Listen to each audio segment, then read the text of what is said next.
Guys, medyo hindi tayo sinuwerte ngayon. Naplatan, sumabog yung gulong ko, nabubog. Nataasak ng bubog, sumabog yung gulong ko sa unahan. Buti hindi kami sumimpla ng asawa ko. Medyo parang gumewang kami. Tutulak ako ngayon.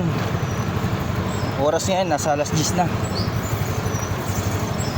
Tutulak ako mga 2 kilometers mahigit.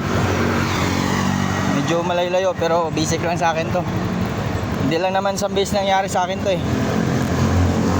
Nangyari na rin to sa akin ng maraming beses na. Meron pa ating gabi, alas 12. 5 kilometers tinulak ko dati. Platan din ako nun. Pero okay lang. Kasama talaga sa trabaho natin yan. Sa biyahe ba. Ganoon talaga ang biyahe. Mararanasan mong masiraan ka, maplatan ka. Importante, safe tayong makauwi. Yun ang labis doon.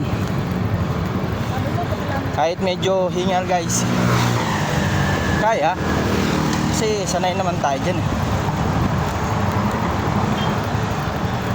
Nasa na, kalagitnaan na kami.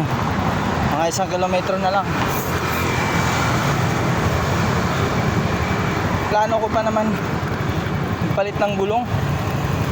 Kasi medyo manipis na rin kasi yung gulong ko sa unahan eh. Yun nga lang, hindi nagantay ng kinabukasan. Pero okay lang, may bukas pa naman dyan sa may gate 3. Sige guys, medyo matinding laban to. Tulak moves to, tulak moves.